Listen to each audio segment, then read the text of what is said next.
Yeah. Yeah, so why don't you do the TurboTax like Federal Freedom Edition? I did the H&R Block free edition. Oh, whatever, that works too. I didn't go to H&R Block. Oh, good, that's better. I went to hrblock.com and did the free option. I did it yourself, yeah. Which you can also e-file just on like irs.gov or some shit, but it's like a terrible website.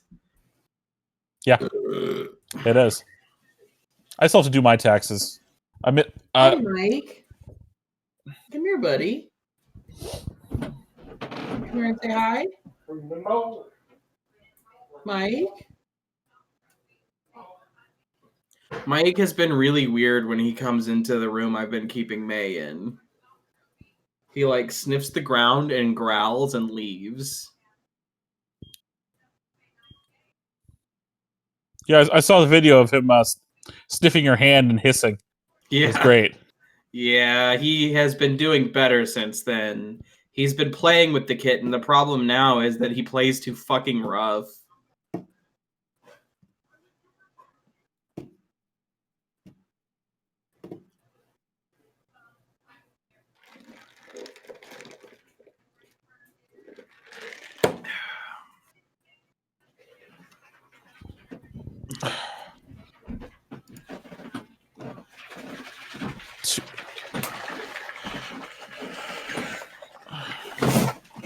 Oh!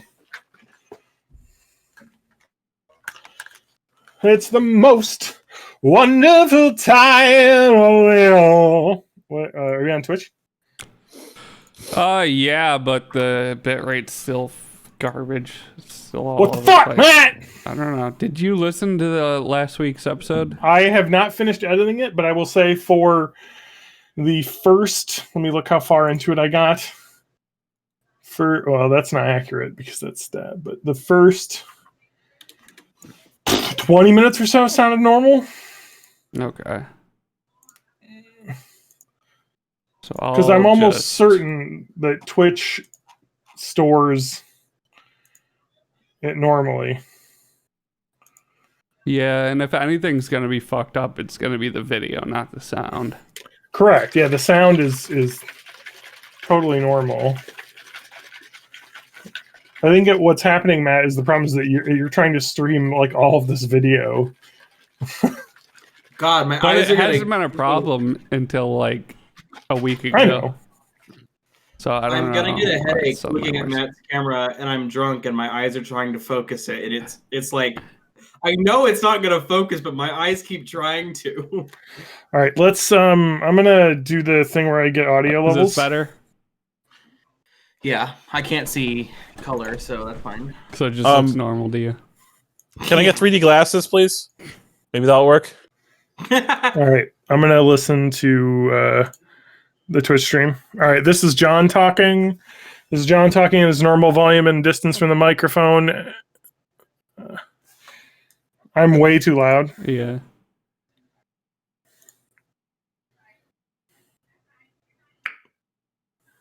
I have you boosted here a little bit so I can take you down to 100%. All right, I've turned myself down. Or you could just some fucking reason.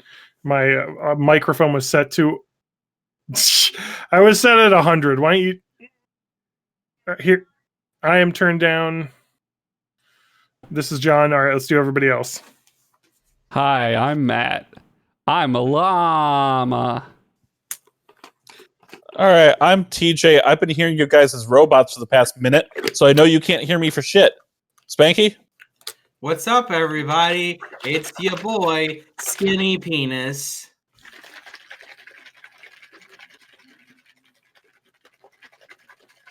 All right, this is John talking again after Spanky just to listen. You can hear my drink shaking pretty good. I can hear that.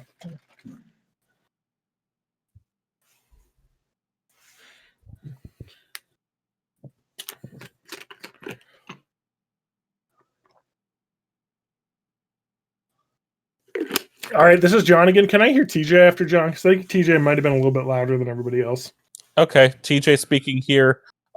So yeah, whatever. Bye. Oh fuck. Yeah, can you turn TJ down a little bit? Yeah. Like maybe 5% Try it now. or something. Okay, this is TJ talking. John, do you want to talk after me Like to balance? maybe just a little bit. John's not listening. All right, It's fine. this is He John. still All right, talked. then let's do TJ. Okay, this is TJ talking.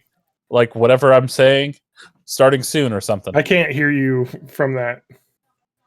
All right, I feel like I'm. Can you turn me down a little bit, Matt, too?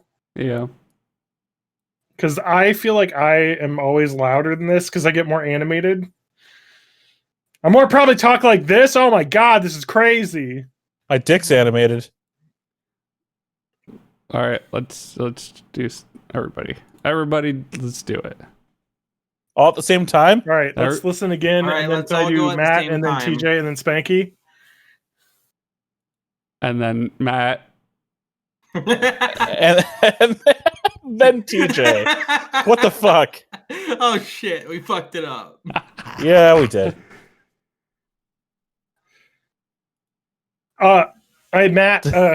Matt, just like, can you turn yourself down like maybe like 2 or 3% as well? Like just a tiny bit. Yeah.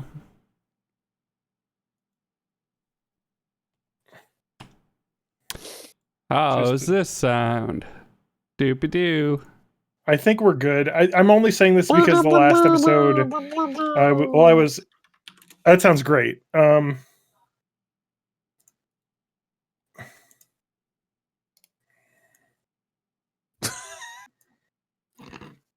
All right, boys, I'm back. Spanky, I need that I'm one in live eventually. audio now. What, Hey, your this one? stream seems to be a lot better, Matt. I don't know Oh, the what one happened. before. Although, why is it picture in picture on that one? Oh, I can't hear you. I love Wrong this with one. that. Bye, It's so mister. I fucking love that Discord stupid. has 2 audios. I think one is notifications and one is the voice chat. So give I'm me a trying to second like to actually line it scroll up, over and find but the I voice can't chat because one. I have to like squat down. Hey, Matt, try There that it one on the is. back camera, too. Oh, now I can hear you because Discord's like, let's have 2 audios. Do what? check this shit out. All right, I look normal. I look normal. No, I don't. So anyway, how's it going, everybody? You know, it's, we're in the middle of a global pandemic and, people can't keep their dicks to themselves. It's great. Wait, what happened with Can't keep people's their- dicks? Did we start the podcast? Was there another news story that I missed? No. I mean, there probably was, but, I missed it too. There's always something with someone's dick. Yeah.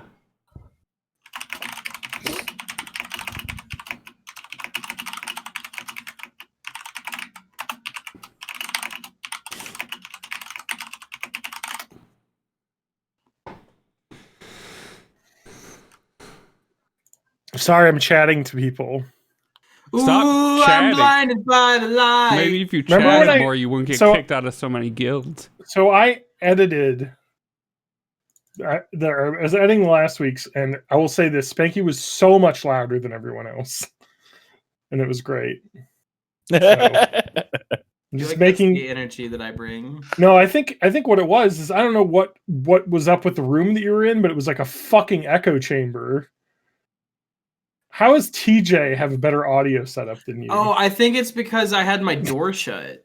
yeah. Right. 'Cause Good I had news. the kitten in. Well, I have TJ's sweatpants. TJ's microphone sounds good. Oh yeah, the sweatpants are helping deaden the sound too, for sure. Yeah. I bet. Okay. I'm talking right into my crotch.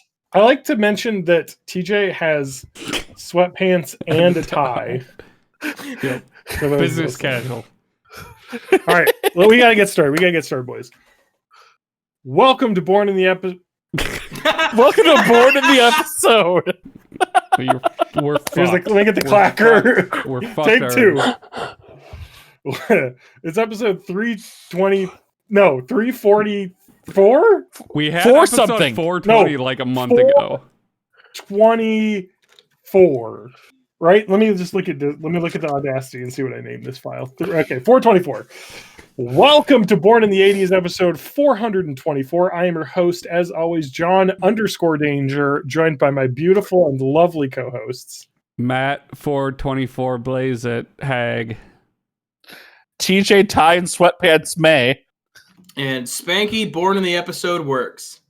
Hey, I want to mention a thing, boys. Yes. Lauren said that she likes your hair, Matt. Oh, good. I just wanted to be like good stuff space and say that she gave you a compliment.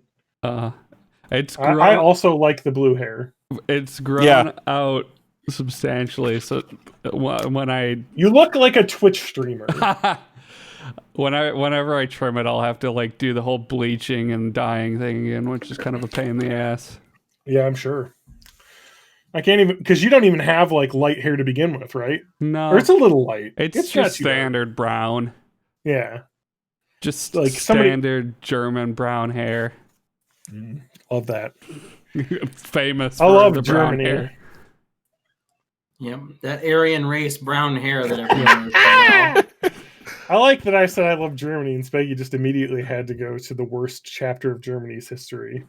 I mean, to be fair, there's a lot of bad chapters in German history. That's true. I feel like every chapter that's not like 1970, well, no, 1992 plus has been pretty bad. I'm sure there was like a good period in the late 1800s before World War One. They were all right. Yeah, back when they were Prussia. Yeah, whatever. I don't know much about that. One thing I do know about is that I did a thing. So you may know that the Office is on the subscription service Peacock now. The Office. Yeah. And if you're like me, you can't stop watching The Office constantly because it's the only show that anyone watches that's my age. Fair. Yeah. And so what you do is you buy the DVDs and then you rip them to your computer, and then you have your own streaming service that has The Office on it. Because the DVD set was only like, I think $40 or $50 when I bought it from Amazon like a while ago. But I was ripping CDs, and let's just say this motherfucking asshole was like, you know what? I'm not going to read discs anymore. I'm just going to make a bunch of spin-up noises and then be like, there's no disc in here. And then if you go into the task manager and uninstall and reinstall the device, it might read a disc or two, and then it'll just stop. So I did a thing that made me feel like manly and technical, and that is I replaced my internal drive, which is like the easiest thing that you can do on a computer. Like actually, the easiest thing you can do is probably a graphics card, because you don't even need a screwdriver usually for that. Yeah. Yeah. Well, sometimes you don't even need screwdrivers for the drives that just have this one had screws in it here. Well, actually, the easiest thing is probably putting in a new hard drive. Actually, no, because you might not have another SATA cable. You might have to find a new one plugged in. Graphics card's the easiest. It's literally put it in the slot and click it. But you have to touch the motherboard with the graphics card, so that's a little scary. This literally, you see this?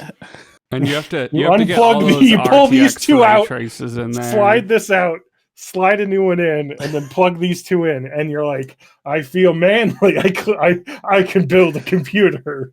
If you go back to the Windows if you go back to the Windows XP days, the easiest thing to do was add additional USB slots when you had to put one of those USB cards in. Oh yeah, I have a USB card in my computer to add additional USB 3.0 slots.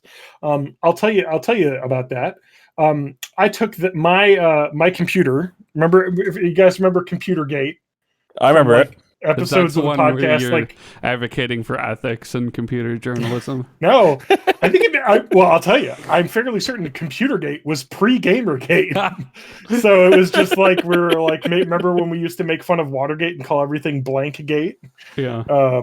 And so, no, that was when I took my computer in, because like my fucking graphics card just decided to stop working, and it was still under warranty.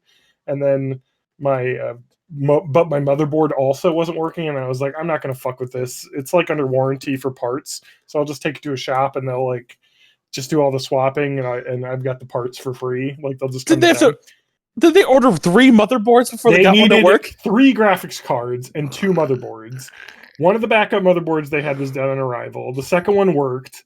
2 of the graphics cards were dead on arrival. The third one that they had worked, but it failed very quickly after I got home, but I can replace a graphics card. On account of you're so manly. Yeah, and it was kind of so manly. Honestly, I probably could have done the other work, but like I was like, you know what? I make money. I can take this to a shop. They'll do it.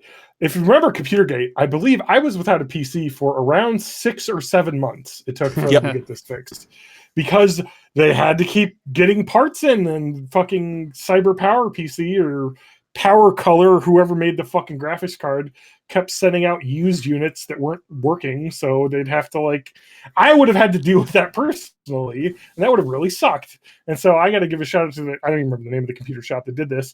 But they only ended up charging me like $200 for like probably replacing a graphics card like and motherboard like 4 times over the course of 6 months. But they did a solid job. They were nice. I left them a really good review. But I got it back, right? And I didn't want to complain because it had been so many months I got my computer. My front 2 audio jacks don't work. I think they must have accidentally disconnected that or something.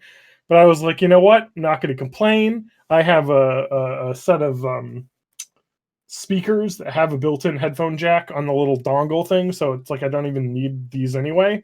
But and then the other thing was there was a USB expansion card in my computer that I didn't have before. So with 2 extra USB 3.0, I don't know why they're in there, but they gave it to me. So I was like, whatever. Like, I don't know if they needed those to test some stuff or whatever they were doing, but I was like, all right, whatever. Like, I'll take 2 extra USB 3.0 slots in one of my PCI slots. So, yeah, so I don't know what to do with this. This is just going to go in a big pile of PC junk that I just have that doesn't work, but I just keep for some reason. I should really just throw this away, but I kind of want to keep it. What you're supposed to do is hook it up to an Arduino and then make sweet music with it. What? Oh, yeah. With the little servo in there. Yeah. The other thing is I could probably like open this up and see if like maybe the laser is like dirty or something, and maybe that's why it wasn't reading discs. But it also, I would boot up the computer sometimes and it would be like, you don't have a CD drive. I'd be like, why? And I would have to like go in the device manager and hit the detect hardware, and it would be like, oh yeah, here it is. I'm like, all right, well, so something was wrong with this thing. And I went on the good old Amazon and bought a used Asus DVD writer for $14. And so I was like, you know what? These are cheap as shit. Yeah. And I've been happily making my Office collection bigger. But I'm actually not ripping these though to the PC because that would be against the terms of use or copyright law probably. No, I'm just watching the Plex DVD server. You know. Yeah, my Plex server is hooked up to the CD drive, and then it spins this, and I watch it off that on my TV. Yeah, that's how. Of course. It's a really long extension cord, and then your Plex server is in Sweden. Exactly. I keep it in Sweden. I have a cat that has suddenly decided that he wants to be involved in this podcast. I see him. Is that That's Finn? Yeah. Hi, You know it's Finn because he won't fucking calm down and just lay like a cat. He has to keeps pace. standing. Yeah. That is the exact way that Steve is. He's like he will not sit still. Very neurotic. One thing that's been so yeah, this is a good segue. I'm on 1 week now exactly. It's been 1 week. It's been 1 week since I got my cat. And so the saga of Mike and May, which I am chronicling on the Discord a little bit as time goes on. What is the Discord link? Discord.bornintheeighties.info. Is that really it? No. Well, I thought we had one, didn't we? It's Discord.bornintheeighties.net. There you go. Go to that. I don't know what the domain, like the top level domain is for our website, so I just threw it on info. Bornintheeighties.net. It's .com. Bornintheeighties.net.com. Last week, I believe we recorded on a Monday, and I got her on a Sunday. And on that Sunday, Mike basically hid the entire day. In part because like my mom came by with her dog as well. something I told her explicitly to not do. Yeah. But she was like, "But it was cold, and I didn't want him to get lonely. Like, could you keep him inside? What kind of a monster would leave their hours? dog behind in the cold? I know." And I'm like, "Could you leave him?" I'm like, "Has he ever gone to the bathroom inside before?" And she was like, "No, never." And I'm like, "And you've been here, you're gonna be gone for 4 hours, and you can't just fucking leave." But anyway, so he was scared because of the dog. And then throughout the course of the week, we've progressed from the first day that I introduced the smell to Mike was I went and I pet my new kitten. Her name is May. A whole bunch and played with her. And then I went up to Mike and let him sniff my hand, which was met by a very angry growl and then hiss at my hand. That video is on Discord. And now we're at the part where they're playing with each other. The problem that I'm having at this moment is that May is tiny. She's about under 2 pounds. I don't know how old she is. Even for a kitten, she's tiny. She's tiny. Like, she's not going to be a big cat when she gets old, basically. And Maik is 12 pounds of pure angry cat a lot of the time. And he doesn't realize that he is literally over 10 times the size of this cat that I have. And he's like, "Oh, cool. I'm finally not pissed off at her all the time. I want to play." So he'll just like start swiping as hard as he can at her face, and she'll just start hissing and growling and running away. So I'm trying to like just introduce them to playing after I've tired Mike out a little bit. So like I'll play with Mike for a little while and let him like bite the shit out of my hand and stuff. And then I try to get them to play with each other after he's a little bit tired. It has last night when we were doing a raid in World of Warcraft Shadowlands. Woo! I just heard a loud cat screech, and I had to like run out and see what was going on. And weirdly, it was Maik who made the noise and ran under my bed. And I don't know what had happened. I think it was probably Maik had decided to sleep on the recliner, and May just jumped on him while he was asleep and startled him. But so round one of the kitten wars goes to May, apparently. And that's been fun. But she is adorable. She's a tortoiseshell kitten, and she has a lot of energy. And she likes to climb up my leg with her claws, which is upsetting.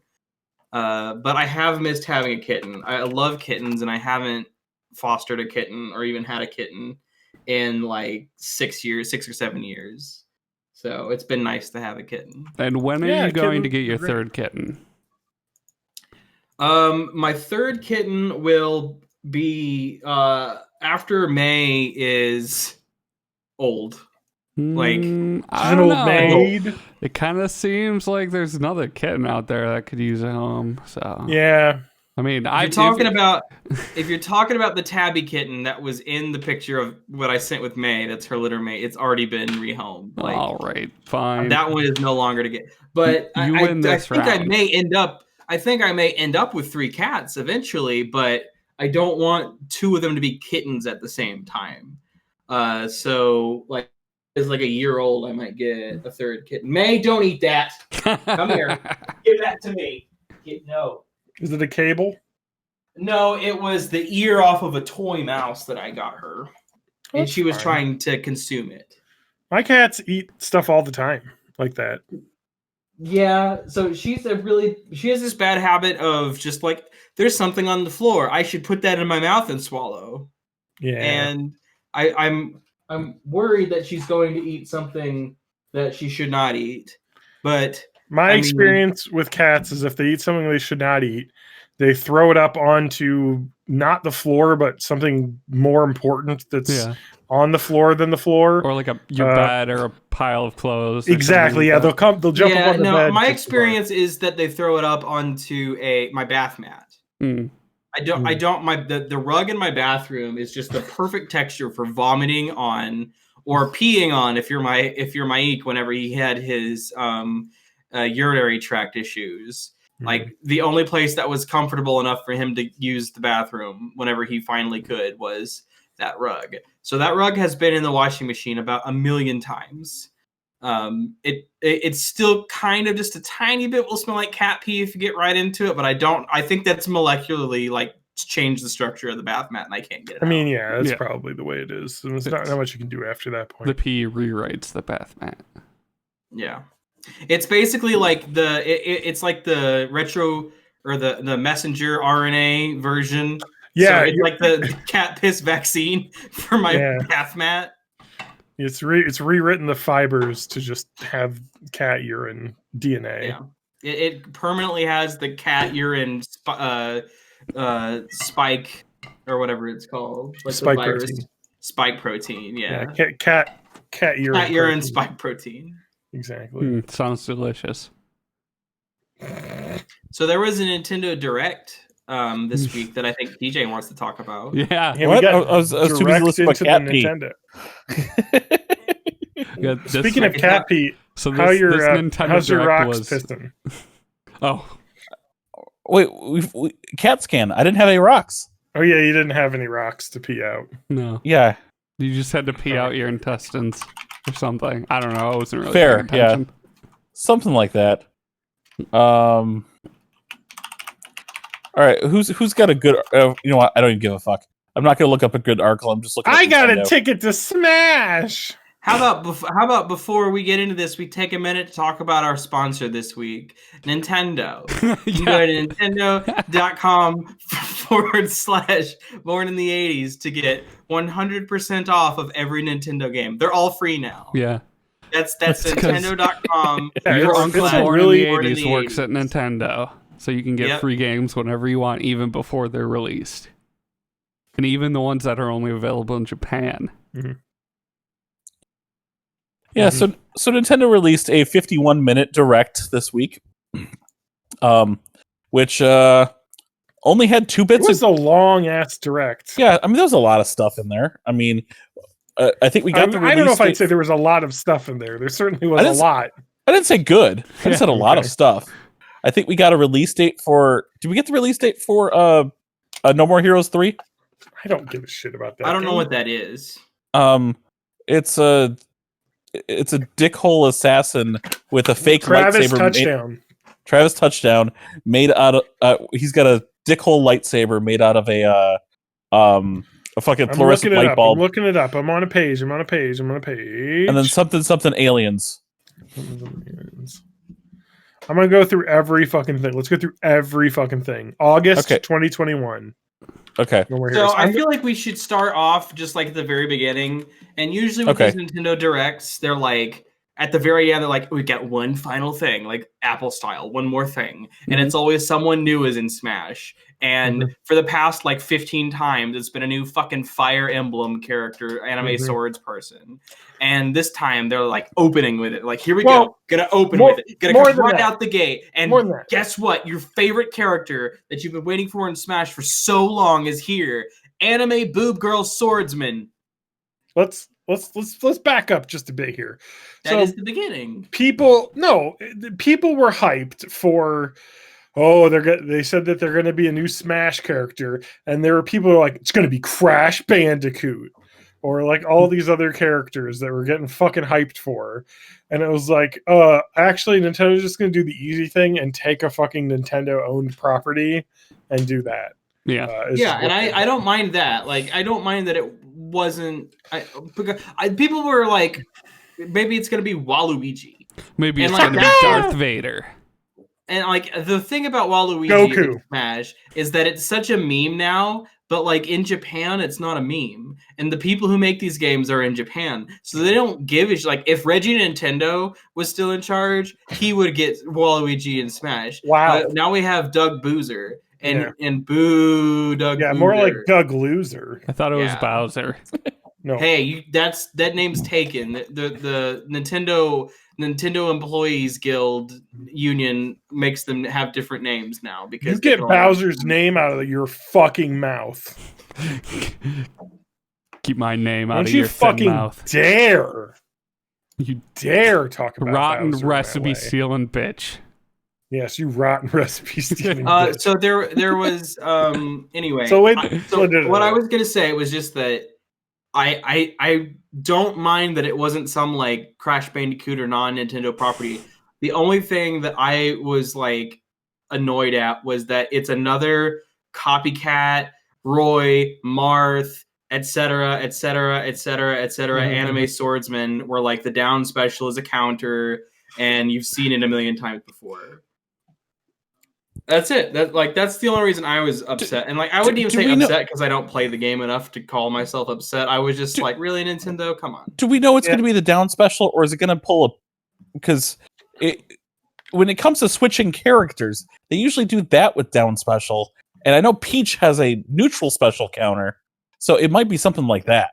What the fuck? Maybe because the character that got announced is actually two characters that swap between each other. Pyra and Mithra, the famous characters everyone knows and loves. Yeah, Xenoblade Chronicles 2. Now, this entire video made me want to play Xenoblade Chronicles 2 again and continue. I haven't even started it. I bought it. I just haven't even put it in my system.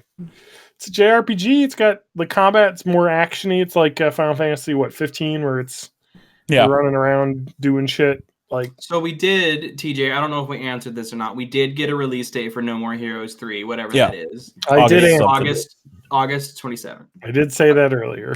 Okay, well, I wasn't listening too busy for whatever reason over Pyra. Just ogling those boob physics. I don't know what No More Heroes is, and I can't, like, as soon as someone says it, I just stop listening. I see. Fair. We also got announced Star Wars Hunters, which is some like game made by Zynga. Oh this new Star Wars IP being announced, and it was like made by Zynga. Also, will be on phones probably. Remember whenever Zynga did like Mafia Wars MySpace games and shit? Yeah. Yep. That's what they still are in my mind.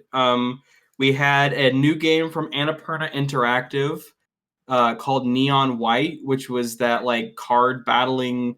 Oh game. Yeah, that looks interesting. Kind of interesting, especially as like a Kingdom Hearts Chain of Memories fan. I don't know how it was. The only thing I remember from it, like strongly, was that it gave me motion sickness, and I don't even usually get motion sick from first-person games. But I was just like, ugh, after I watched. I just want to read this sentence here: "Become an assassin of demons in heaven, and this first-person card battler." What the fuck is that? First-person card battler? It's like a Gambit game.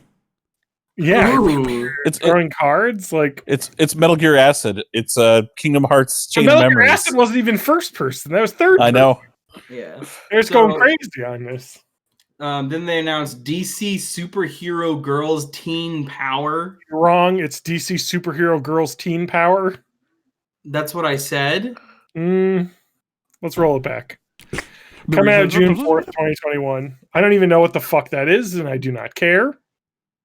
Plants vs. Zombies Battle for Neighborville. Yep, which is a re-release of some game that came out 3 years ago. Yeah, it's a re-release of the like Garden Warfare 2 sequel. The original Plants vs. Zombies came out like 15 years ago. Well, this is the first-person shooter. Or third-person shooter. Third-person shooter, yep. So in like 2012 or so, they made a game called Plants vs. Zombies Garden Warfare, which was a like first-person shooter with like the gimmick that you're Plants vs. Zombies characters. And it was actually really fun. It was actually a fun game. Kind of like Gears of War. That was like Battle for Neighborville. Mm-hmm. Yeah. And then at the end, the plants and the zombies are like, let's just team up, and then you have Last of Us. Kill all humans. Then we've got Miitopia. Speaking of zombies, sorry. I think mine's a different order than they actually announced them in this Washington Post article I'm looking at. WAPO. I was going to talk about Stubbs the Zombie getting a re-release. Oh, yeah. Stubbs the Zombie. Everybody was clamoring for Stubbs the Zombie remake. That's not even in this WAPO article. I would like to mention that the Stubbs the Zombie game, I think, was that an original Xbox game? Original Xbox, yeah. And I will tell you, watching the trailer, I do not think they did any up-resing of the graphics at all. I think it is a I doubt it. port. Yeah, it came They're not out, even calling it like HD or not only that, but they've already ported this game to PS4 and Xbox One. So it's like not even Switch exclusive. It's going to be on Switch, PS4, and Xbox One in March for all of them. The Verge says Xbox cult classic Stubbs the Zombie. I really don't think that was a cult classic. I think people would have had to have played it. I mean, that's just their way of saying it wasn't actually popular. Well, like, so the idea was that you play a zombie and you're like killing humans and eating their brains and stuff. Yeah. Like, that's the game. I remember it being kind of fun. Like, Yeah. I like my friend who had an Xbox had it, and I played it, and I thought it was fun. I don't remember it being like a game I fondly, reminisce and am nostalgic for, but it was fun. Wait, here we go. The announcement is good news because Stub the Zombie was one of the rarest games to own on the original Xbox. The game was made digitally available on the Xbox 360 in 2008 as an Xbox Originals title, so you could buy it. But then the game pulled it from the marketplace in late 2012, and it has not been there since. So there's some fucking licensing dispute there, and whoever the fuck bought it was like, you know what? Let's make you buy it again. I mean, I guess it's good that it's like got an avenue to be like you could buy it on different platforms now, and not like have to go to GameStop or GameStop probably doesn't do it anymore, but like eBay and pay like $130 for this shitty ass game. It's I mean, whatever. If you're into that, I just think it's like just a real port. We got announced. It's weird that this WAPO does not have everything in here. But we thought we were going to hear some news about Breath of the Wild 2. And when I say we thought, I mean the internet thought. I, as someone who works in software and knows what the rush to transition to work from home was like, new. Like, that's the thing. Everyone's like, we've been waiting for so long and they showed us nothing. It's like, but they had a pandemic too. Like, it's not like they were going full force for this entire time and a different planet secluded away from the global pandemic going, to surprise us with Nintendo goodies. But they still did get something that was dear to my heart, which is I am like the only person I know who likes Skyward Sword. And like, I don't defend it. Everyone who has problems with it has legitimate problems with it. Like, it's not a polished Nintendo product like you would imagine. But I do think it's fun. I do like the art style, and the music is amazing in that game.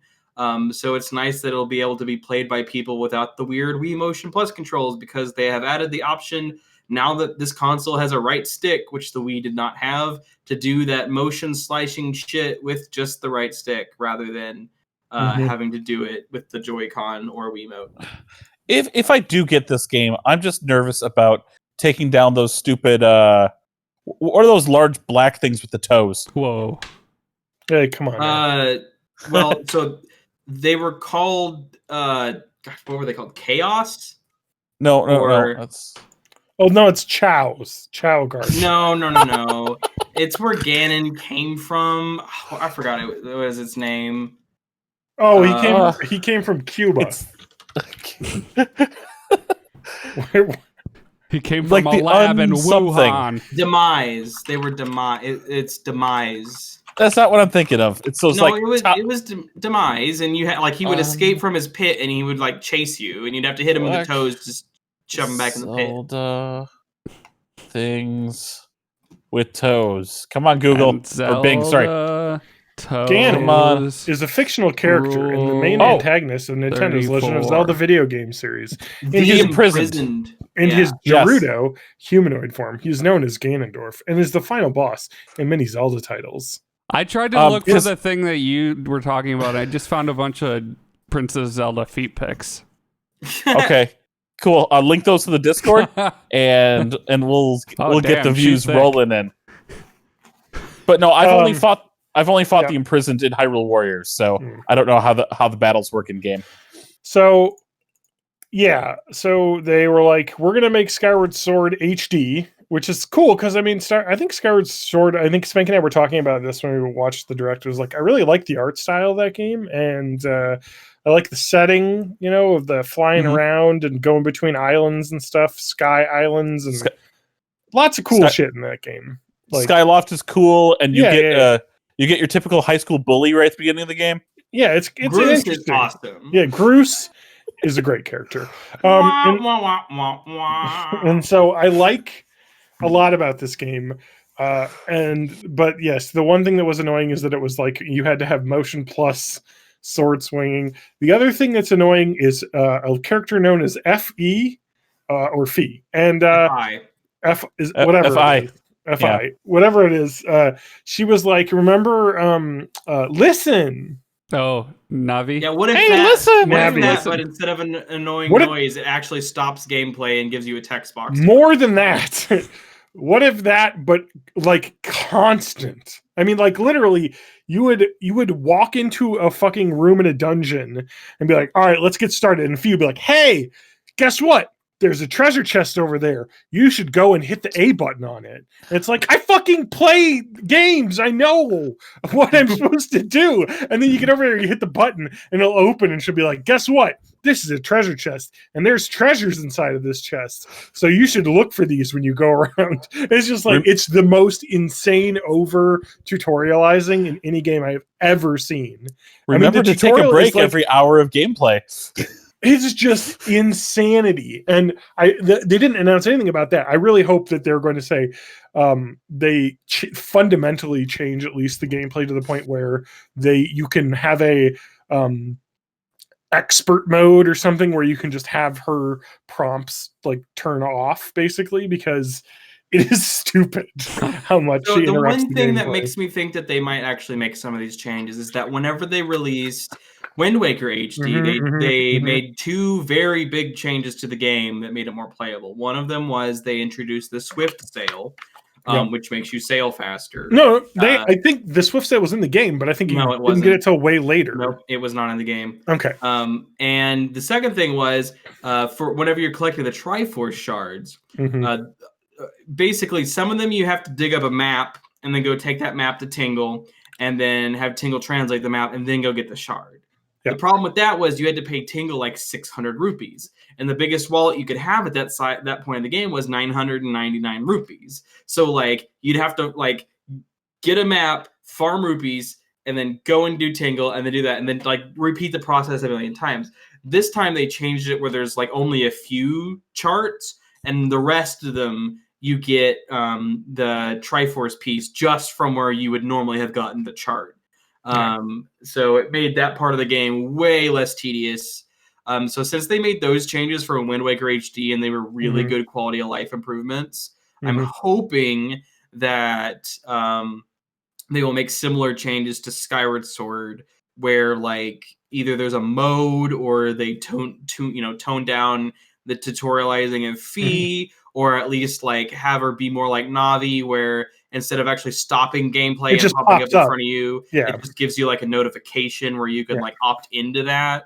Like, I hope they'll do that because they have done, game-changing stuff to Wind Waker HD when they get it. So, TJ, are you ready to get some more Joy-Cons? No, I'm not getting those. Zelda Joy-Cons look amazing. I need those. Yeah, so they have two Skyward Sword Zelda Joy-Cons that they're looking at. Right Joy-Con's Master Sword. The left Joy-Con is the shield. The Hylian shield. Yeah, they look sick. I pronounced it wrong. It is Hylian. Okay, so we got to talk about stuff that is also interesting, but still probably really far out. Splatoon 2. 3. Splatoon 3. Yeah. They even said this is going to be 2022. Yep. But Inkling in a desert headed to a new city called the Splatlands. There's a bow weapon. Lots of custom. I really hope. My hope is that they expand on Splatoon because I like Splatoon 2, but I feel like it got pretty not old, but like I feel like I got my fill of it pretty quickly. Yeah, one thing that I wish they would do, and what I kind of got the vibe from at the beginning But they turned it around and just made it Splatoon 3. Was I want a Splatoon spin-off. Like I want a game that's like set in the world of Splatoon where I can play as an Inkling, but it's like a shooter platformer Ratchet and Clank style or something. Like I want a Splatoon adventure game or something like that.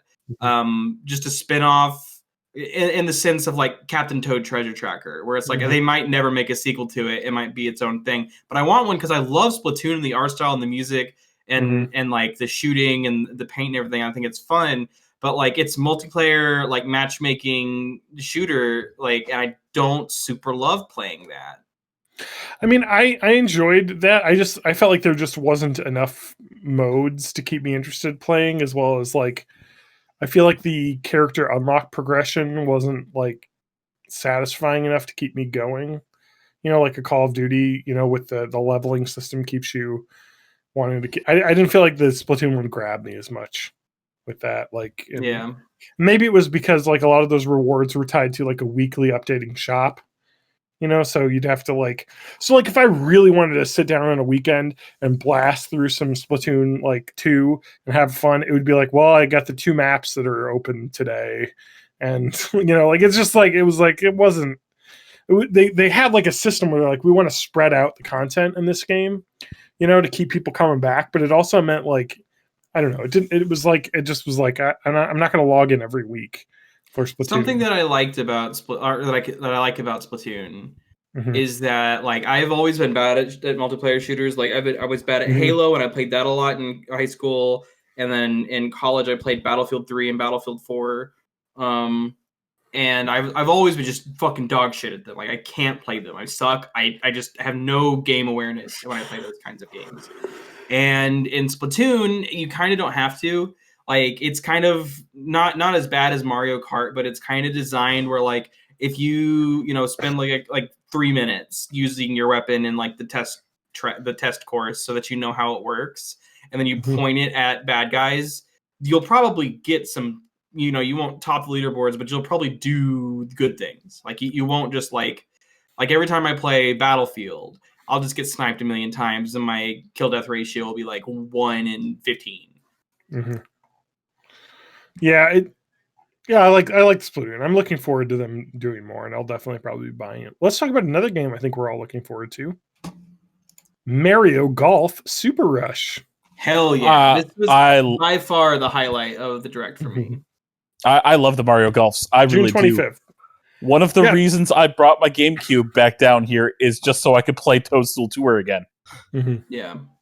I like always it been a big fan of golf it's games, the first Mario Golf game for a console that people bought and used the online for that will have online. Like I'll be able to play Mario Golf with you guys or anyone. And get a group together. The new modes they added, one of the ones they showed off was like the speed golf, and that looks awesome because it's very much like in between shots, and like there's no pausing or anything. It's just like you've hit, you've teed off, now run to your ball, and like Mario Kart style, you got power up. It's very inspired by the newest release of Everybody's Golf. So, in that respect. And whatever that was, the 40,000 pound giant robot golf or whatever, where it's that's right. Same idea where you're like fighting the other people as you get to your ball to do shots and stuff. So I think that'll be really fun, like multiplayer, and add a new thing to golf. It says they also have a story mode, which is really cool because I know, and you can play as your little me. So I think that's cool too because I always like the story modes in those games and like kind of building up and leveling up like RPG story, kind of your character. Like in that Mario Golf game. Yes. Mario Golf Advanced Tour had a great one. I was about to say, I switch windows so I can't see your face or what you're holding up. Yeah. But I have to imagine it's the Game Boy Mario game because Game Boy Advance. Yeah, it was so good. I think Color had one too. Game Boy Color had one as well. That are coming to or that were in the direct that I don't really have anything to say about are the best named game ever. Oh, okay. Fall Guys, yes.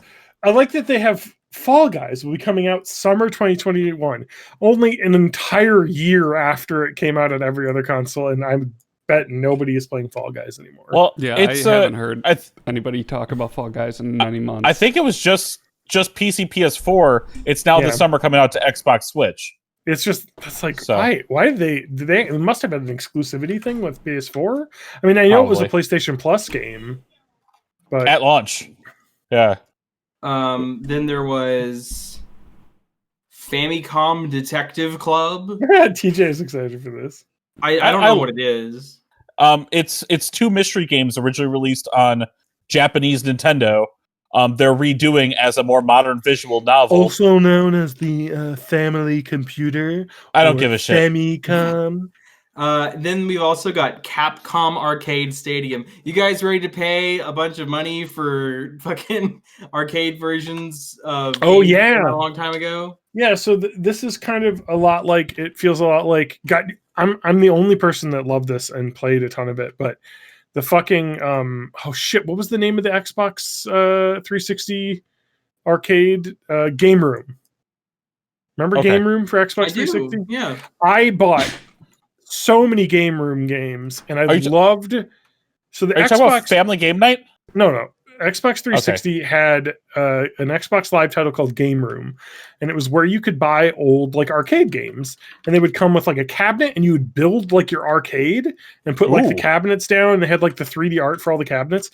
It was like a really cool like little thing, but it didn't really get the support because you'd pay like, $2 or $4, $1.99 or $3.99 for a arcade game, and then you would get the cart and put it in your little arcade that you would have, and like you would have all the little Xbox avatars of all your friends walking around the arcade, and as you like did challenges in games, you would unlock like little pets that would like be running around in your arcade, so you'd have your little like Qbert guy hopping around and stuff if you unlock it. It was a really really cool thing. I loved it.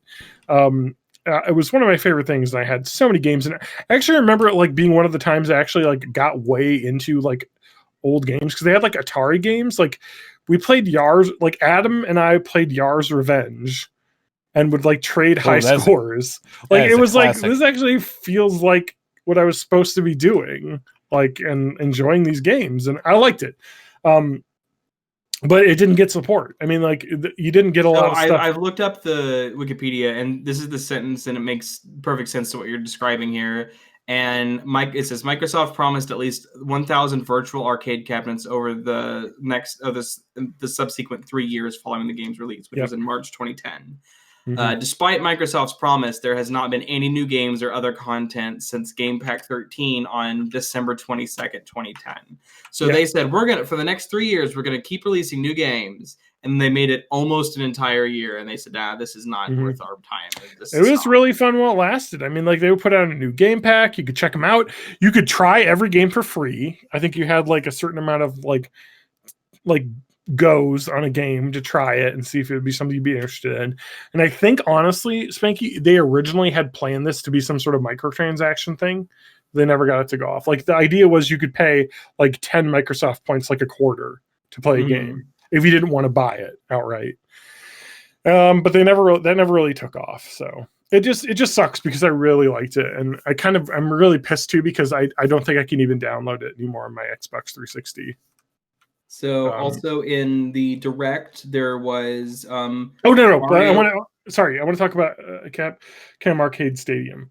So just a couple things. So Capcom Arcade Stadium is the same kind of thing, actually. It has like the little things, but it has stuff that I believe the Xbox Game Room didn't have, which is it has like the rewind features and the fast, like all those things. So that's really cool if you're playing arcade games, so you can actually beat some of the bullshit levels on some of these arcade games. Yeah, the ones that were just designed to be quarter eaters. Yeah, the quarter eater levels. And you'll be able to do that. So that's really cool. Also, they're doing that microtransaction based. You get 1943 for free. Everyone gets it, so it's free to download. And make sure, actually, it's too late. If you're listening to this live, I think you can get it, but it's probably already too late. But they have like Ghouls and Goblins or whatever is having like a 30th anniversary or 40th anniversary or something at this point. And so I think to the end of February, it's free as well. And it'll cost money. So you can get two free arcade games with it.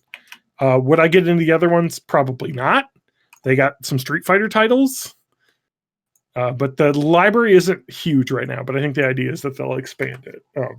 It just sucks because I wish there was a centralized place for all this, but every games company was like, now we can do our own thing. There is Monster Hunter Rise was in the yes. Yep. Which I'm excited for it.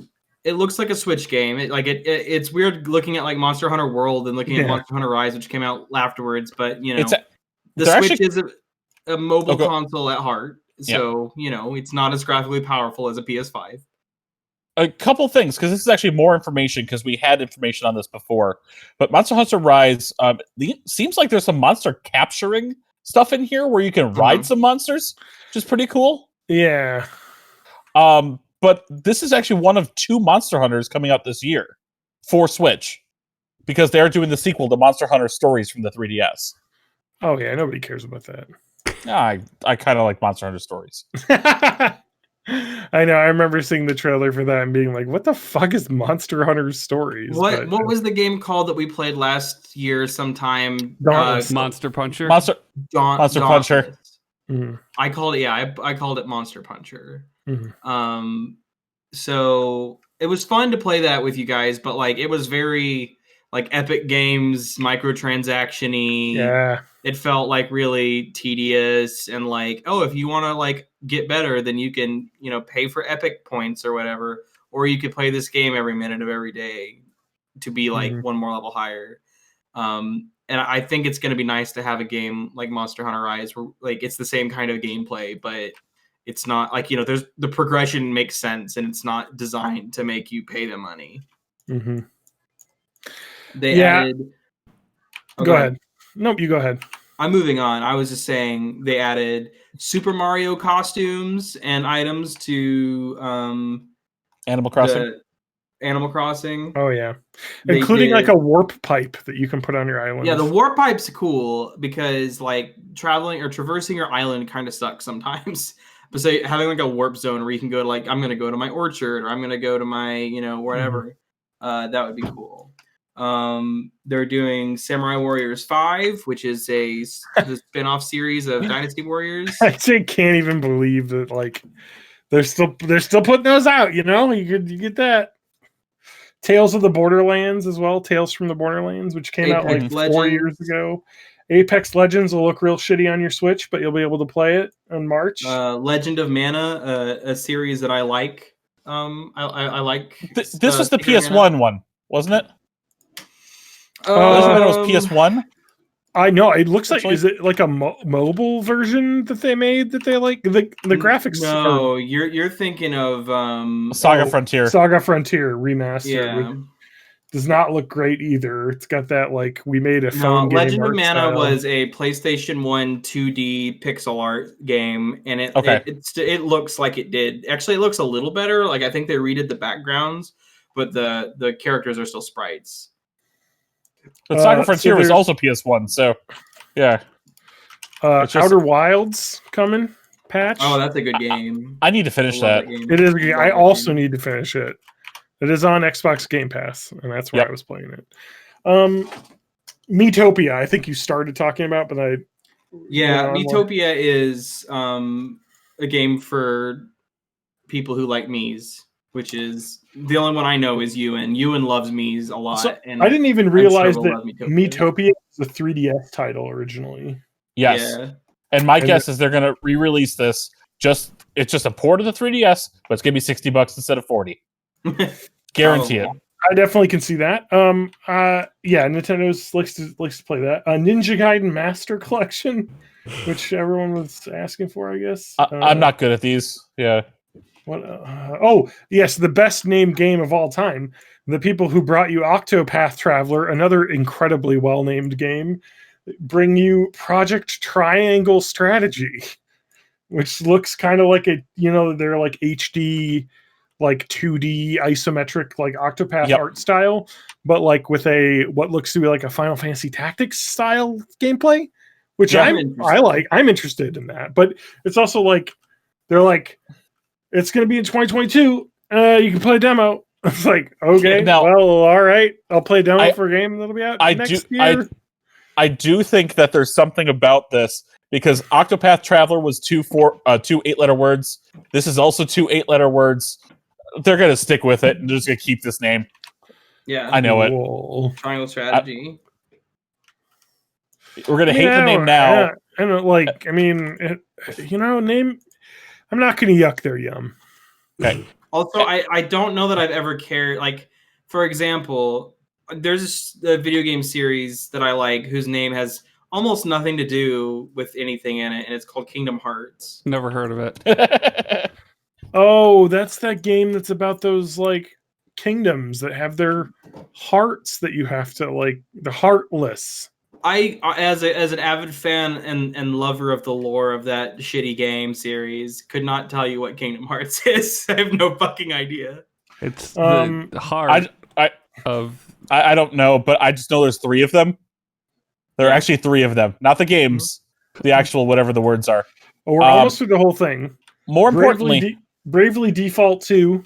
Well, yeah, we knew it was coming. That's coming out in like next week, so yep. They just had another trailer. Knockout City. That's the one I wanted to bring up. Knockout City. I want to play it. I am interested in Knockout City. So the trailer doesn't really get into actually any detail about what the game is about at all, which is kind of odd. Because it's like, here's your launch trailer because the game is coming out soon because they apparently have like a multiplayer beta open out. Yeah. May 21st. So it's like it's what is it? 4-on-4. It's like if Overwatch was dodgeball. Yeah, exactly. But it looks like there's also like a lot of like parkour, like a lot of jumping around and like crazy stuff. But it's like literally like I'm reading this person who played like some of the gameplay is like it's kind of neat. Like so like it's like dodgeball. Your enemy will target you and they will throw the ball and you have to like time the catch button, And they said it actually feels like almost like Pong, like where you're trying to like bounce the ball back at them, like if you time it right. And then like it was like it said it reminded him a lot of the remember like in Ocarina of Time when you do the old slash and Ganon shoots the lightning at you and you have to hit it back and then it comes back to you. And are you talking about Wind Waker where you maybe Wind Waker, yeah, where you're playing like tennis with the lightning. That's kind of what this game do it in Ocarina like. of Time at when you do the Ganon fight too. And the trick I always did was that the bottle also will swipe it back and it has a quicker animation time. So if anyone's out there still trying to beat Ganon on Ocarina of Time for the Nintendo 64, here's a hot tip. Use an empty bottle instead of the sword to swipe his glowing orb back at him. Works great. What's next? Have we missed anything? No, I think we got a couple more things. There's World's End Club, which I don't even fucking know what it is anymore. So Hades Physical Edition. Yeah, that's true. Yep. Yeah, I'm definitely gonna get that. Yeah, I haven't played Hades yet, but it's like I have multiple game of the year. I have friends who like games like platformer and kind of games like that who've told me it is just their favorite game of all time. So yeah, well, it's a roguelike like action platformer that is very much. I've heard that the combat is very satisfying. Like it's just very well done. And I want to finish it's by Bastion first. Who did Bastion and Transistor and Pyre. All so three it's going to be good. Those games are great. So that's cool that they'll have a physical edition. But World's End Club, can you talk a little bit about that, TJ? So you've played a lot of the Danganronpas and stuff. Yep. The creator of Danganronpa partnered with the creator of the Zero's Escape games to make it's like your 2 favorite series, TJ. And coming together. And then they're taking it and making it something that's nice. So I don't even know what to expect at this point. Because it looks like kind of like an action platformer. Yeah, they start the trailer like it looks like these kids are going to be stuck in some sort of bullshit like life or death game, and then like the game's canceled. Now they're like traveling across Japan for whatever reason. So I don't know. It's my guess is they're gonna just take some other genre and throw it on its head because that's what they do. Yeah, I mean, like more power to them. Yeah, like that'd be cool. I think they're done with their visual novel hybrids, so they wanted to still have a story, but not play it that way. Well, like I said, I'm like a huge fan of weeb shit. Of the idea. No, but like I'm like a huge fan. I've never played those games. I've always wanted to. Like I'm a huge fan of like the idea of like kind of a murder mystery game. Like, and you played the Phoenix Wrights, didn't you? Yeah, exactly. I played the Phoenix Wright, and it's just fun. Like trying to. I don't know, but it's cool. I'm glad that they're making more stuff. But I don't think there's anything else to talk about. No, not really. Not in terms of that stuff. I think that was it. I mean, for the Direct. That's it for the Direct. It was a big drop, and everyone was super excited because they got to hear all about all the things that they wanted, like like Mario and Zelda. Like getting we did miss that the Hyrule Warriors sequel, Age of Calamity, is getting DLC, but whatever. If they were going to talk about porting of Zelda, I mentioned this in pre-show. But yeah, they're going to talk about porting of Zelda. I would have rather them do the Ocarina games in the style of that Link's Awakening remake they did. That would have been what I would have wanted. Yeah, Oracle. Yeah, I'm sorry. Yeah, I love Oracle of Seasons is one of my favorite Zelda games of all time. Oracle of Ages, Oracle of Seasons that was Game Boy Color, right? Game Boy Color partnered with Capcom for the production, but so is Link's Awakening. If you play it on a Game Boy Advance, there are advance shops that you can get into for some reason. Oh, really? Yeah, like it's their Game Boy Color games, but it can detect if you're on a Game Boy Advance and will let you go to a special shop where you can buy stuff.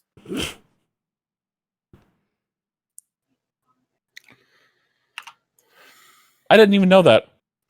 Yeah, it's not very useful. But what's neat is that once you beat one of them, it gives you a code where whenever you start the other one, you can enter that and it'll like import your stuff. I got so upset about that because I had Oracle of Seasons and I was borrowing my buddy's Oracle of Ages, and what I did was I played through one dungeon in one dungeon in the next, and I kept going until I got to the end of the game.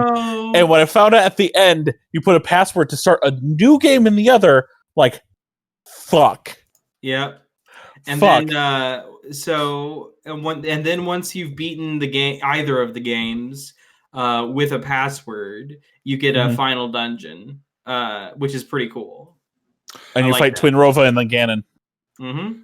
Yeah. So Nintendo didn't announce any of that stuff. I think people were a little disappointed with the Direct because it wasn't. I think people wanted a lot more Zelda Breath of the Wild 2 info. Well, we're still in a pandemic. Exactly. Yeah. I think that's my thing is that like, I understand people's like, they're getting tired of the pandemic and they want, they like kind of like WandaVision came out and everyone's like really excited for that. And like, there's stuff finally coming out again, movies and shows and things.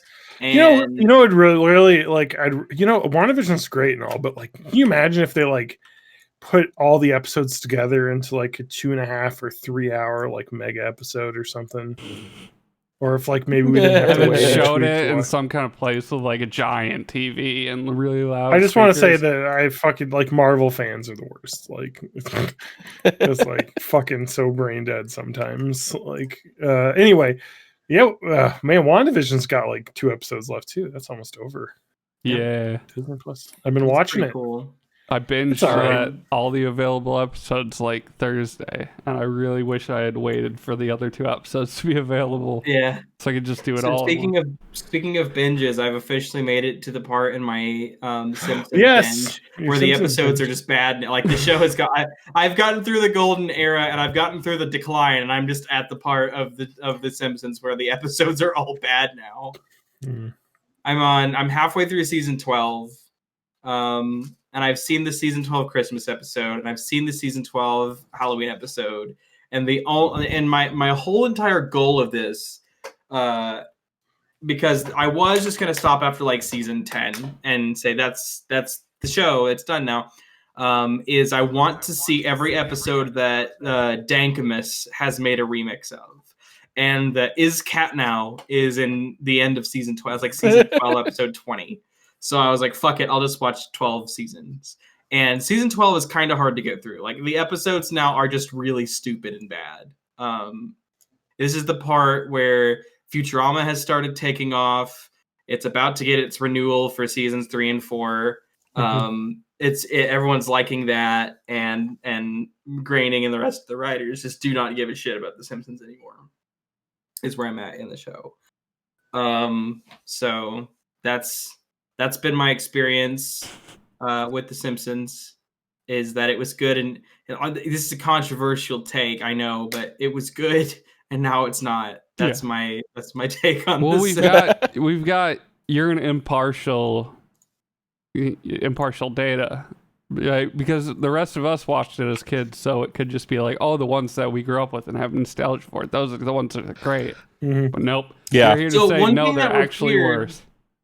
One thing that was weird, there was an episode, I think it was called Grift. No, maybe it wasn't called Grift of the Magi. Yeah, it was. The one was. Are you talking about the one from the where they get the like the Furby type thing, or are you talking about anymore. Are you talking about one where they're snowed in the school? No, I'm talking. No. I don't remember the name of it, but it was Bart and Homer. Bart gets a magic kit and starts like,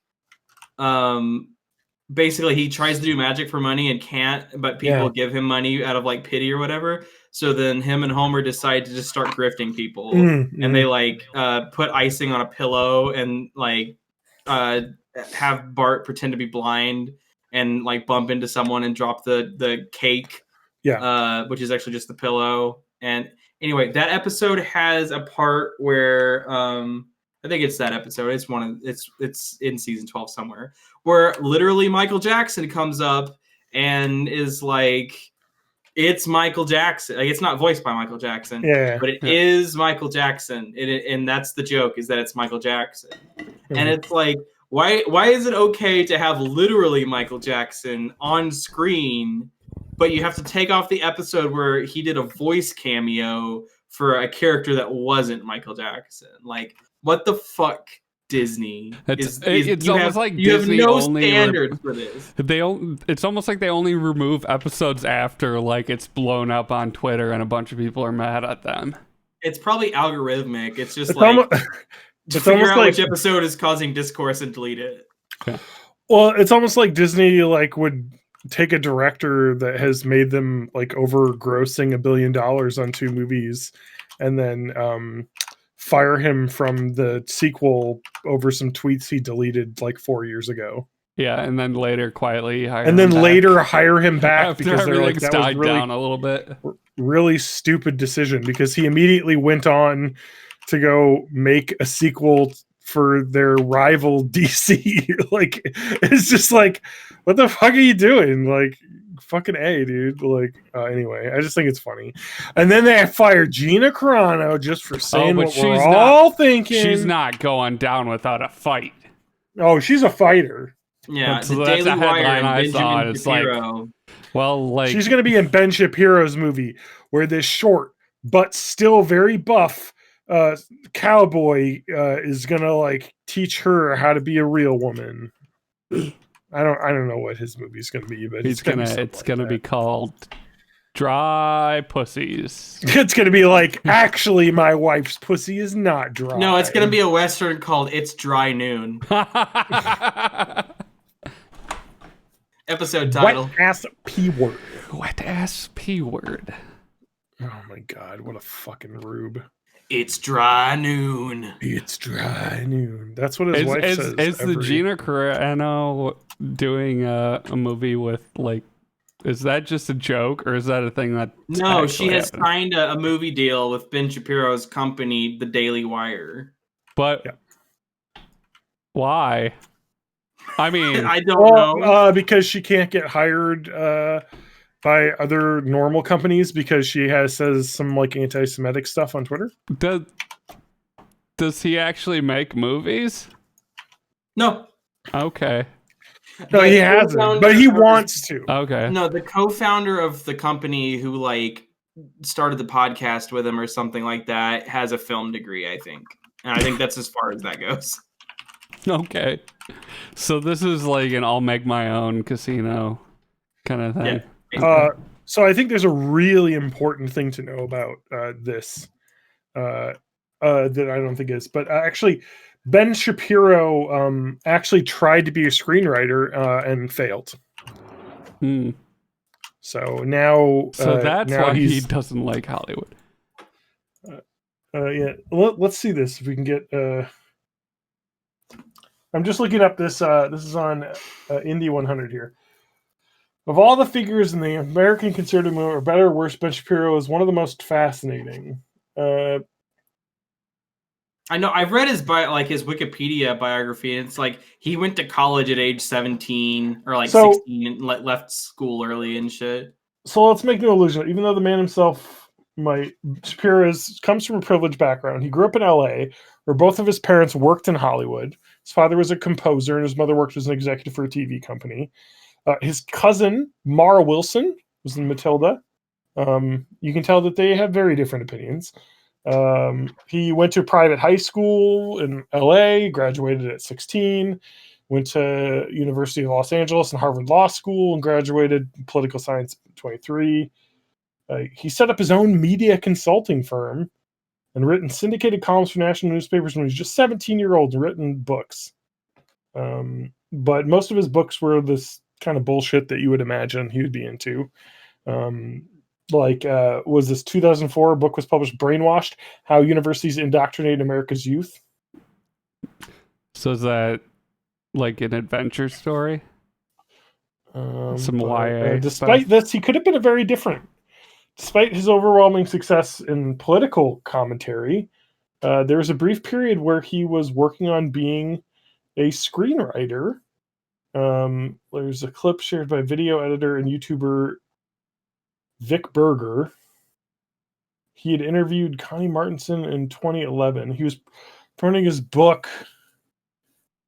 At the time, Shapiro was promoting his fourth book, which was titled Primetime Propaganda, The True Hollywood Story of How the Left Took Over Your TV.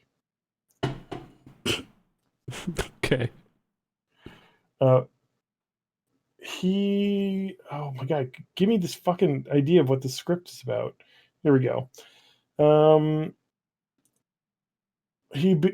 we go. According to the It's aforementioned almost book, like the right wing has no appreciation for the arts, and Hollywood is full of people who have an appreciation for the arts. he graduated from Harvard Law School. He began interviewing TV executives about liberalism in the television world. This is where he met Leonard Goldberg, who was a former head of program for ABC and once president of Fox. According to Shapiro, Goldberg proposed he write a pilot episode for a show set at the Harvard Law School, which he accepted. Shapiro wrote a spec script that reportedly well received, and he began the process of finding an agent. It wasn't long after he got a phone call from a television agent who, according to Shapiro, informed him that he'd been blacklisted. This comes from his book, Primetime Propaganda, saying, one of our agents Googled you and found your website. I'm not sure we can represent you because he thinks your political views will make it impossible for you to find a job in this town. It's not blacklisted, just you're a dick, an asshole, and nobody will want to work with you. Oh, well, if it isn't the consequences of my own actions. Uh-huh. Why would Hollywood do this to me? This still doesn't answer what the dramedy was like and why did it get was it canceled because of his views or because it was not good? Yeah, if the only record we have of this phone call taking place is from Ben Shapiro, I'm gonna guess that it was probably just not good. It's almost like you need to be able to understand other people's point of views to make something that's good. Yeah, it's almost like art and entertainment are very focused on empathy and. Mm-hmm. Yeah. It's also really interesting that basically he wrote this book, Primetime Propaganda, How the Left Took Over Your TV, shortly after his spec script was rejected. Yeah. Oh. It's almost like he got rejected because he wasn't very good, And then he was like, it's a conspiracy against me because I am conservative. That doesn't sound like conservative Hollywood. Definitely has nothing to do with the fucking quality of his script. Release Ben Shapiro. I'm calling you out. Release the fucking script. Release the Ben Shapiro cut. Put the script out. I want the Ben Shapiro script. Put it out. And then if it's good, which I'm sure since you're a good writer, it must be, then there's nothing to worry about. And yeah, sure, Hollywood screwed you over because you're conservative and what you wrote was good. I don't see why not. So release the tape. It's almost like someone else who failed out of art school because they weren't that good. And then started a whole movement. Yeah, just a whole thing. It's weird how these people like really want to be part of the secret liberal cabal, and then when they get rejected, that's when they get all conservative. Well, and like the Gina Carano stuff is that, like, we even talked about this before, is that she was really smooth brained, like Twitter. Like she was talking about like, don't be a sheep, like, and take the vaccine. I think it was first they'll ask us to wear a mask to cover our face. And they'll ask us to wear a mask to cover our eyes or something. Yeah, like some fucking insane bullshit that she was peddling. And then like she had to like make fun of having your pronouns in your bio. Yeah, and it was like she's walking a real fine line here. That kind of sucks because I really kind of liked her as like I'm in a UFC.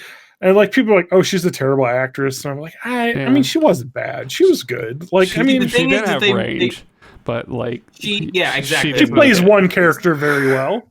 As long as she's playing a character who is a tough girl who beats people up, she's good at it because that's kind of her real life persona.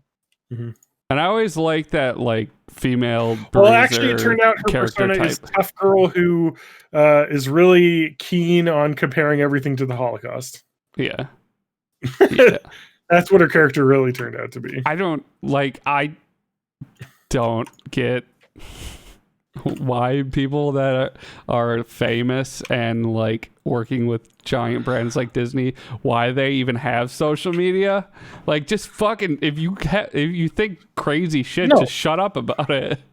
Yeah. Like, I was about to say, you definitely need to have social media, but what you need to have is a social media that's run by like a fucking publicist that only posts like, here's my cool new movie coming out. Here's some clips, like sharing. Like, that's what you need. You don't need to have your own person. Nobody gives a shit about your personal opinions. Or if people do, I mean, you're allowed, like again, like we say this, like, you know, like what was the famous LeBron James, you know, shut up and play basketball. Like, that's bullshit. Like, people are allowed to have opinions, but also you're allowed to have people dislike you for your shitty opinions. Yeah. And it's not like it's some fucking like cabal against you. Well, and it's just like, you're allowed to have opinions, but when you broadcast them, you're just inviting a lot of potential negative problems. Like, exactly. That's why you gotta get yourself set up like fucking oh boy, what's his name? Like Russell Wilson, you know, the football player, and just have like the most blandest fucking social presence of all time, or like any of these like huge, like LeBron James is even this like way. Like his Twitter is just like him being like work perseverance, like all this just like work ethic 32, like it's just the most basic, like get super brandy with it, but like I don't know. Oh yeah, go 1998 inspirational posters, got it. Yeah, exactly. Like unless you're like a comedian whose job it is to write for a living, or like a journalist or something. Twitter. Like if you have knowledge about like these things, sure, have an informed opinion, but I'm willing to bet that like most like actors and athletes aren't any more knowledgeable than just your average person. No, but they think that their opinions matter more because they're famous. Yeah, I guess. I mean, that's how it works. That's one of the things I think is funny is that like Ben Shapiro types, the Ted Cruzes of the world, that kind of shit. They'll be like, oh, Hollywood just wants to tell you how to think. By the way, here's my Twitter where I tell you how to think. Please follow. Oh, don't you just love how Ted Cruz got into Are you talking about Cancun Cruz? Well, before that, he was, I'm going to waste time fighting with Seth Rogen on Twitter because I don't have anything better to do as a fucking congressman. Dude. social media. This year for Ted Cruz has been fucking wild. Yeah. Not been good. Ted's had a rough go of it. But he'll still get reelected because it's Texas. Yeah. Well, although I don't know, I feel like the optics of Texans are like millions of people without power and having historical issues with their infrastructure, and him being like, you know what, I'm gonna go to Cancun this weekend. Well, Ted Cruz can go. Ted Cruz can go to Texans and be like, abortion guns, and then they'll just immediately write him the checks and vote. I'm going to tell you say, like, I think it's much more likely that he get primaried than to lose to a Democrat. Well, but I don't know what the chances of that happening either. I would say that he almost lost to Beto O'Rourke. Beto O'Rourke, who really sucked and was boring as hell. If you almost lose to basically just a white guy that John Ossoff. Yeah, I was gonna say he's only slightly more boring than John Ossoff. And it's like Ted Cruz, I'd worry. Like you don't get the freebie anymore. You actually have to campaign now. Yeah. In Texas. And so he sucks. And I wish Ted Cruz a very lose the next election.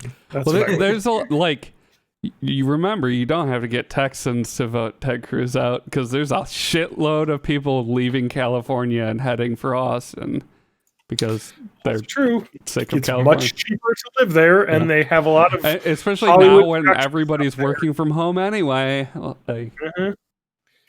Also, you've got to remember that a lot of people probably died in the power outages, and then our Democrat cabal can just use those dead people votes to vote for Democrats. Dead people will vote for Democrats, definitely. Yeah, it's like I forget what game it was, but for every enemy you kill, if you're a necromancer, you could just raise them up, and then I think it's I did appreciate the Simpsons episode where Sideshow Bob rigged the mayor election by getting dead people to vote for Republicans. Yeah, but that had Birch Barlow. Oh yeah, Rush Limbaugh died. Rest in peace, bitch. Voiced by Rush Limbaugh. He was not voiced by Rush Limbaugh. Oh, I guarantee you he was. I bet it was. No, he'd do anything for a paycheck. Those cheap radio hosts are. Yeah, voiced by Harry Shearer. All right, not voiced by Rush Limbaugh. But you know who? Do you know what? Family Guy had Rush Limbaugh on, and he did his own voice. I'm certain that fucking a late episode of Simpsons probably did too.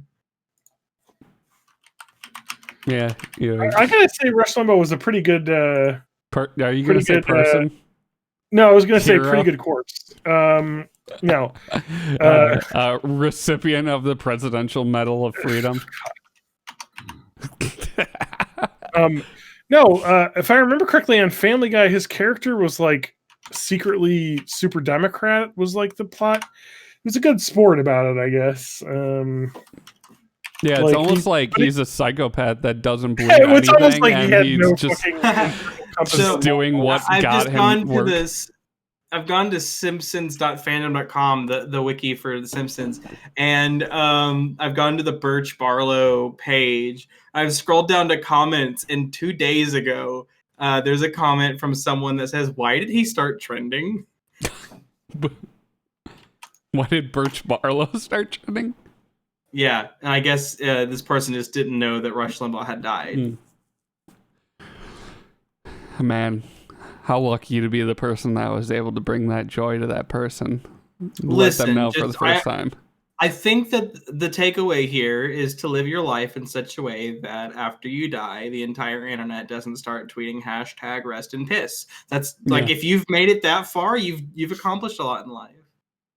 If the vast majority of people are glad that you're dead, or at least indifferent, you've probably made some mistakes.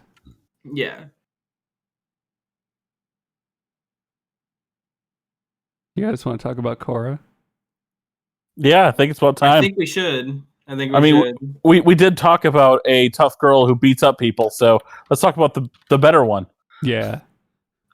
So Korra started tweeting some whack shit. Oh no. And then she was like, the spirits are all like this and Fire Nation that. They're like, Earth Nation benders been like this, but Fire Nation benders been like this. And then she was canceled. Yeah. Well, actually, what she tweeted was, "There's no war in Ba Sing Se." Yeah. There is no coronavirus in Ba Sing Se. Yeah. So, where were we at? We were on. I have no idea. I'm just trying to Season break- 3, Season 3, Episode 5. Yeah. 5 through 8. Season 3, the metal, I'm on the I'm metal on the clan. Wikipedia, not on the fucking. What is it? Fan gas. What's the fan? What's the website? Fangasm. Fandom. Fanges. Fandom.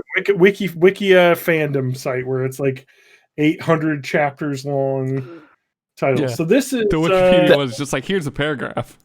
exactly that's Yep. all. That's all we need to talk about. We don't need to get into too much detail about the old Corna. Corna? Whatever. Sure, whatever. Coronavirus. The coronavirus. Coronavirus. So this episode is we meet the Metal Clan. Oh, that's So- right. Yeah. They arrive. So they've left like They've got Ba white Sing Se hoods with and all the people that fucking they rescued from the fucking Earthbender bad guys that are still around. So it's the town called Zaofu, and Suyin Beifong, voiced by Anne Heche, is Lynn's sister, half sister, because we all know, hey, fucking what's her name? Toph. Toph may have been a cop, but she fucked around. Yes, she So did. That's good, at least. They got that right. So, Toph fucked around, had a bunch, had a couple kids with some different dudes. She lived her life. Yeah, of course. And mother of Opal, who was one of her kids who doesn't metal bend, but turns out she could airbend. And so she's like, let's train Opal. And then Lynn is like, my sister fucking sucks. Yeah. She hates her sister. And it's like, she seems nice. But then you're like, okay, where does that... Like, I was like, okay, so her sister's got to be like secretly evil, right? Or something's going to happen because it's like one of those things. But Nope. no. Turns out her sister Just just a real family got away issues. with shit as a kid and grew up to be. I mean, it's one of those. It's regular one of person. those things. Yeah, it's one of those things where it's like, oh, this has got to be the evil twin or the evil sibling or whatever, and then you realize, wait a minute, we've had the evil sibling the whole time. We've had the cop. It's like when cop. Bender had in Futurama when Bender had his evil doppelganger, but it was actually the good doppelganger with the goatee. Or the Poor Treehouse Flexa. of Horror episode. Oh, yeah, Bart. Bart has his evil twin, but it turned out he was the evil one the whole time. Yeah, The left or sinister. that's twin. a good one. Yes. And so, yeah, you don't see that much. But then we also see Air Temple Island's like, I got a new guy showing up who's like, I want an airbender. And it's the fucking evil guys here. It's bad guy. Yeah. Yeah. It's the bad guy. He's Mr. like, Obviously evil.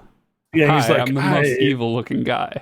I've just learned how to airbend. And then I like how he's like, I'm going to infiltrate Air Temple Islands and try and like play coy and figure out where Korra is and stuff.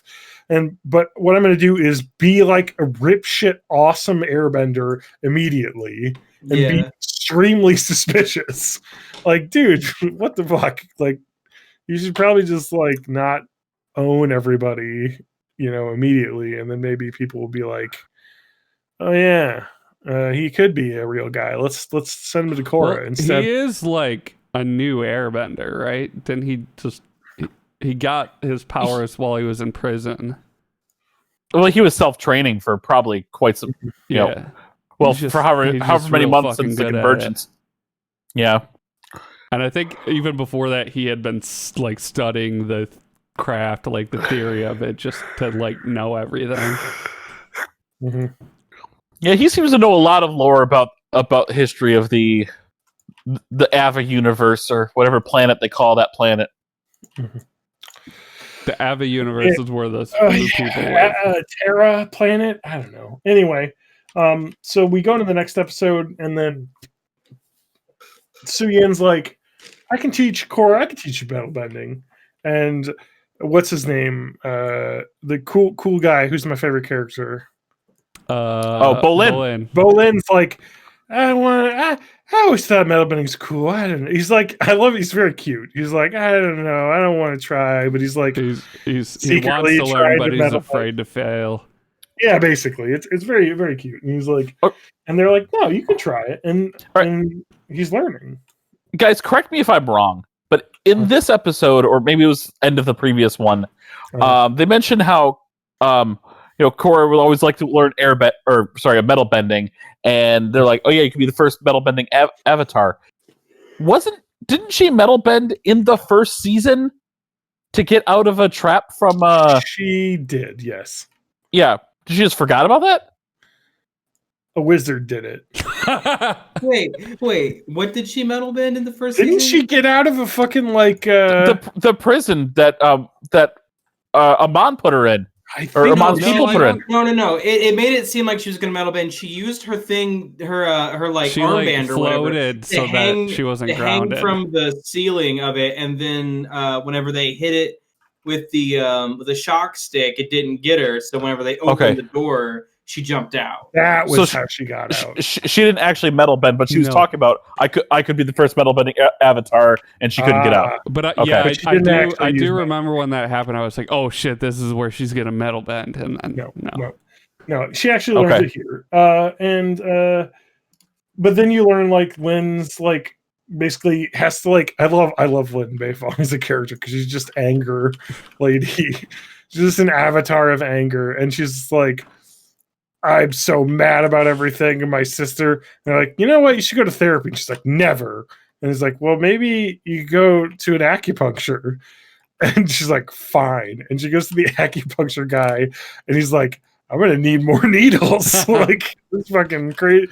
She's crazy. And then she like gets mad and shoots all the needles out of herself, and then like leaves like halfway through and is like all fucked up. And then she goes back, and you learn that like the reason why she hates her sister so much is because like she was a cop, and basically Su Yin was like hanging out with the fucking triad basically, and stealing. Yep. And she had like to basically, her mom had to like cover for her. She just liked to party. And then also she got the facial scars that she had for the rest of her life from her sister, who attacked her when she was trying to like arrest her. It's pretty fucked up. But they do reconcile in this episode, and they're like, all right. She's like, oh, I guess the scars do make me look cool, so thank you. Anyway, Zahir is immediately found out. And they have like a huge chase, and the crew escape Republic City, basically. And he enters the spirit world and figures out where the Avatar is. And so, oops, he's coming for the Avatar. Then we have like a fucking episode where like let's see what's going on with the airbenders and the air temple, and that's it basically. Yeah, I mean, there wasn't a lot that actually happened other than the airbenders really weren't learning from Tenzin at all, and then Tenzin pulls a whole drill sergeant thing, and they still weren't doing shit. And then Jinora and what's her boy toy? Kai. Oh, I thought you were talking about Fart Boy. No. Jinora and Kai get captured when they were playing with wild air bison, and then poachers. Yep. Then all the airbenders. I was gonna say avatars. All the avatars. All the air blending people go ahead and fucking get him back, including the one guy who got his head shaved. Yeah, that's my favorite part, where he's like, he got basically tricked into shaving his head, and then he feels the thing coming at him from the back of his head, and shaving your head makes you feel the air currents and whatnot. And someone's like, oh, do we have to shave your head? No, shaving your head is a personal choice. Does anyone else want to do it? what? And nobody else gets their head shaved. He's like the guy who like volunteers. He's like, sure, I'll do it. And then like everybody else will follow after me, and I'll get the party started. And then they shave his head, and he's like, "Any other take?" He's like, "No." And he's like, "Oh, that's fine." And he's like, "What?" But then it turns out it was a good call because he actually felt it was beneficial to his bending. So, did he dodged a net? I think, didn't he? Yeah, something like that. He's like, "I can feel it coming," so I moved my head, dodged it, and then we get to the last episode that we watched, which was. Back in Zafu, they're metal bending, whatever. But then, this whole time, Lynn's like, we gotta leave. We gotta get back to Republic City where we can protect Korra. And her sister's like, this is the most protected city in the world. The Titanic is the safest vessel of all time. It's unsinkable. Unsinkable. Nothing bad could happen here. I mean, she's kind of right. Like we've seen, like the fucking city is like basically a bunch of metal flowers that close up at night, so it's like completely secure. Of course, unless there's a quote unquote secret tunnel. Secret tunnel. If there's maybe a compromised person in a high position of power within the city. Oh yeah, it's basically a Jafar. Yeah, it's the advisor to her is actually turns out, I guess, a bad guy for reasons a real that are not Littlefinger. explained. Like I don't think we ever see him again. I don't remember. I haven't watched forward the guy who was in a while. Fuck this shit. You're like, fuck the Avatar for no reason. I'm gonna fucking get her captured. Let's just assume they gave him money or something. Yeah, I don't know. Anyway, so he's like, yeah, because he's not like a fucking cushy life. Like it seems like all these like metal bending people are treated like fucking kings and queens, and he's like in the inner upper circle. Like he's living life well. Anyway, now in the big battle with everybody and the so they were able to grab the Avatar, make her unconscious, and they were fighting off by having a moat of lava around their little stronghold. And in the midst of all the chaos, you've got the two metal bending sisters that are going to drop down from above, but they need someone to stop the combustion bender. The Explosion Man Jr. or whatever her name is. Sparky Boom Lady. Exactly.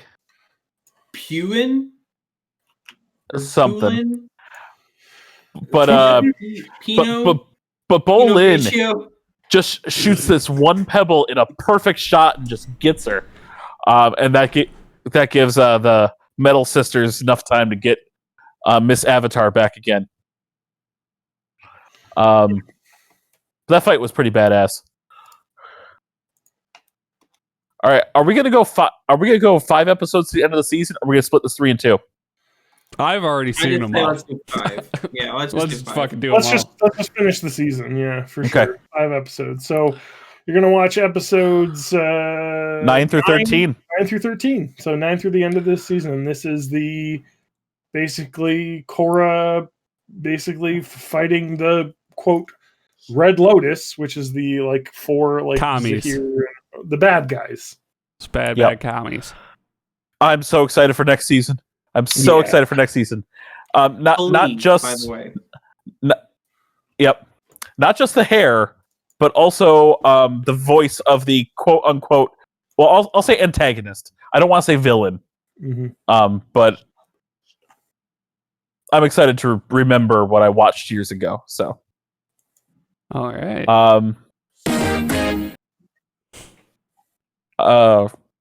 Take a look and the end of book 3.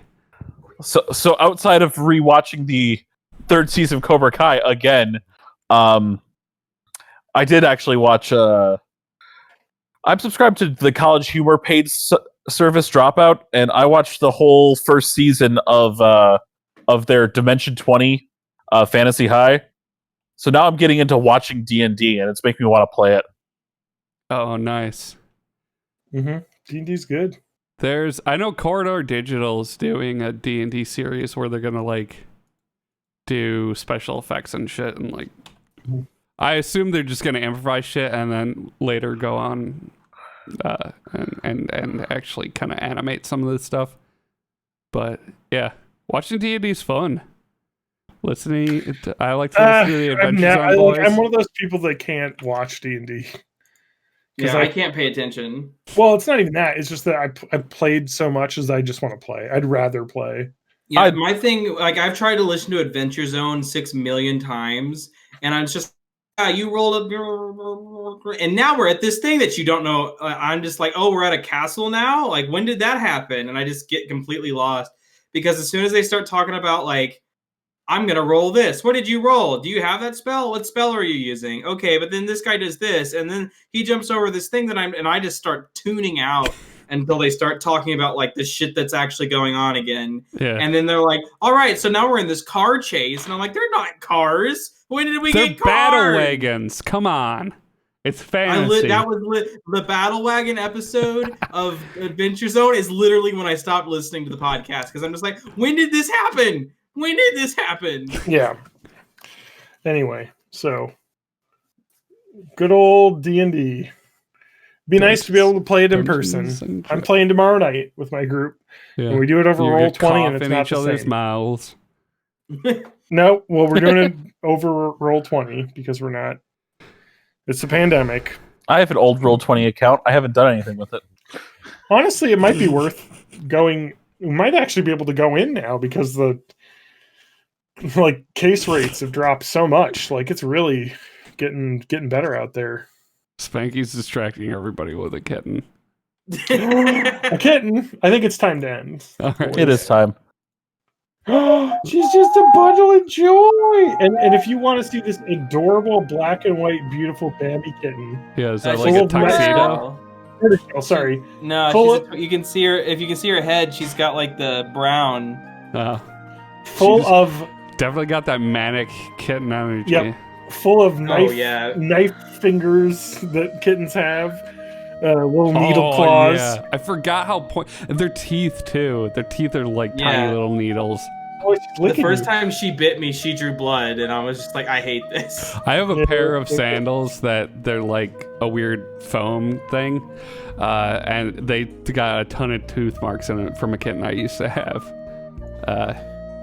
My favorite thing about May is that it's gonna be May. I don't know if I could.